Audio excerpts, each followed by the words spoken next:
services and the way those services are administered and the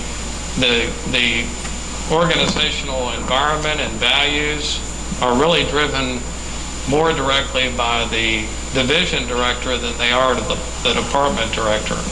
You have more, Mr. Storm. You mean the division director, as in the division director of juvenile detention? That's correct. Will be more hands-on and direct the vision of that versus the chief of police? That's correct. And in Virginia, cities, if they have incarceration activities at all, they're a city jail.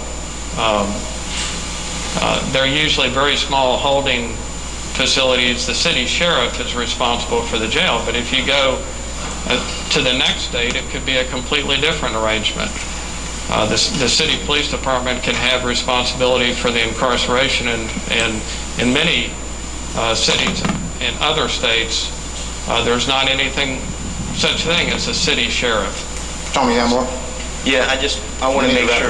Again. Yeah, I just want to make sure that Mr. King, you don't have a concern with the juvenile detention, the ultimate say, going from somebody who has human services background versus somebody who has policing background, and if there's any concerns or changes that you're going to...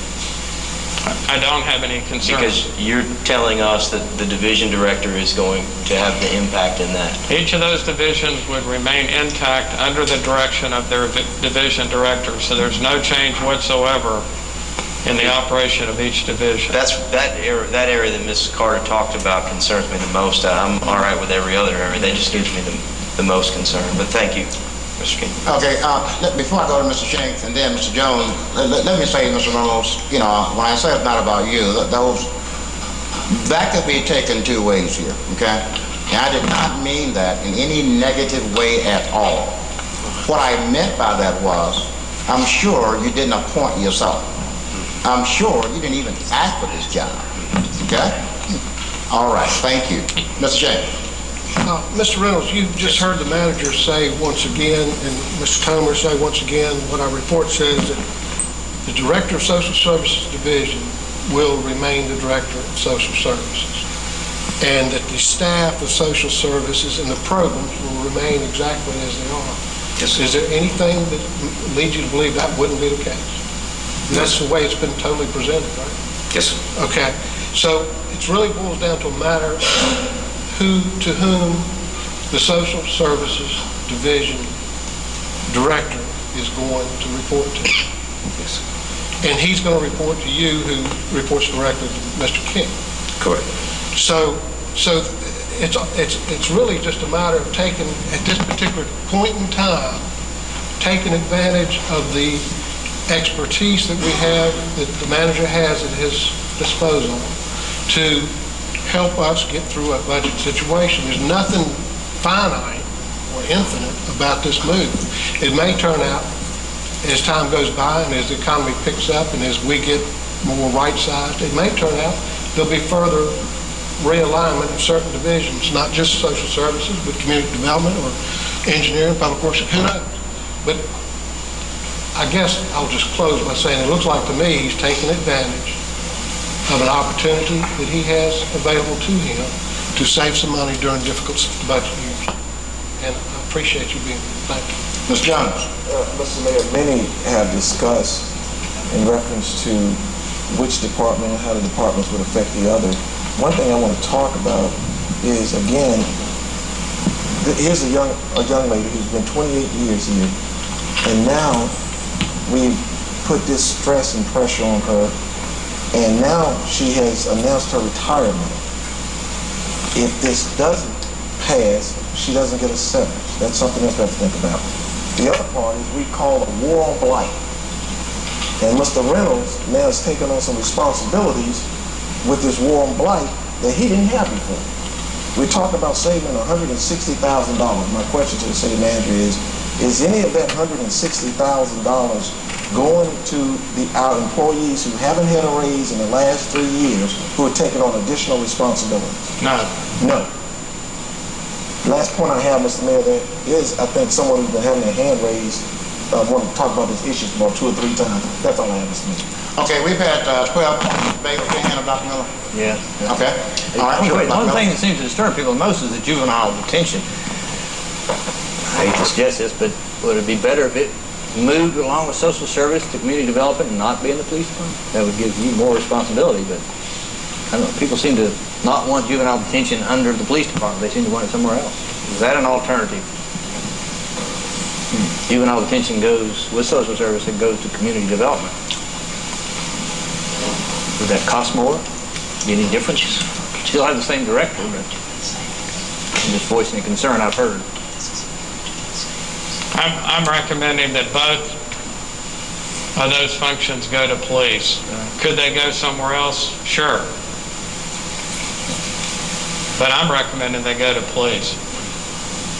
In your opinion, it would make a difference. You still have the director of each of those departments would still be the person in charge, and That's correct. whether reported to the police chief or Mr. Reynolds would be the same, in your opinion. You have more, Dr. Miller? You have more? That's all. Mr. Gilstrap? I think we agreed at the last meeting. that This is the next person. Are you finished with Mr. Reynolds? Thank you, sir. Appreciate it. Mr. Gilstrap? I'm sorry, you want to get the citizen first? You want to get the citizen first, that's fine. Okay. Thank you for yielding. Yes, sir. Your name, please? Good afternoon, Mr. Mayor. My name is Michael Elder. I was born and raised here, played football here, and I'm back. I hope to move back here because I'll tell you the situation. But I want to thank you and council members for giving me this opportunity to speak. I know some of you, Mr. Gilstrap, Mr. Jones, Mr. Campbell, I know his father mostly, but I'm proud of you, Mr. Mayor, and Mr. Reynolds for getting you all's degree. And the part that I can understand about the combining of the police department and the juvenile homes is that you got a person who has a job who we're fighting over money right now that has an interest in keeping a flow of people coming through those doors. So you have to have a different mindset to do social service, people who care about those people, because it's real things happening out there. June the 13th of last year, I came back to a neighborhood that I grew up in. My father's in a nursing home, he's ready to die, and I'm going through a lot. And over the last year and a half, I've said some things that made some people mad, and I want to apologize to you, Mr. Campbell. I want to apologize to any other people I offended, both black and white. What I said was angry, but I have been mistreated. And no matter what you do about fighting over money, when it gets to the point that it's a little boy, my mother told me, you take your neighbor's trash out when they're sick, when they ain't home, when they're at work. They may give you something, but God blesses you for doing that. So if you got to fight over that money in the budget about taking the neighbor's trash out, whether it's in the front or back, we in trouble. So, Mr. Mayor, I got a letter from Child Support Enforcement, DCS, which comes under Mr. Reynolds' jurisdiction. And it says that I came over there and I brought the law. Excuse me, There's a lot of functions of social services and the juvenile, the mindset of the people working, that's why they should be combined. And if it be 1 minute, I'll be out of here, I promise. Okay. But I came over and I brought the law, and my mother said you learn through education and those who raise you. Some people won't always be educated, but they have sense. They know right from wrong. That's basic. So what I'm saying to you all is that those people in those positions don't care about us. They only care about themselves. And I stand on that, and I want to press charges against the officials here who have deprived me of basic civil rights. I did respectfully. I called the Okay, police. now are you Just speaking, another- again, we were talking about combining departments. We have a human service department. We're taking that department, taking those 3 divisions and putting them in 2 other Well, departments. I understand it, but what good is in the department if I can't enforce our rights?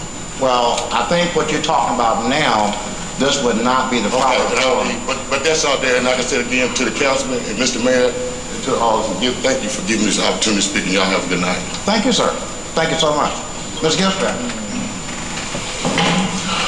It seems to me, or it appeared to me, the major concern is over one division, social services. I think we agreed that the other links there are some good links there.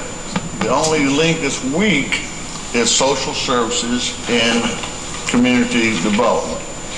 Or at least that was my impression from the citizens from last meeting and our work session, that there's certainly a link between libraries and parks and recreation, and there's a link between detention and police. So if the only concern is social services division,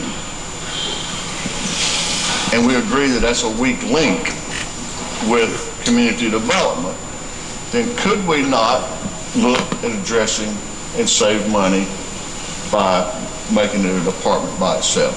Second is, everyone in this vote, I have, including councilmen, no one has explained to me where the $165,000 is coming from, because we're going to be $165,000 out of budget. How are we going to balance it? Where's that $165,000 coming from?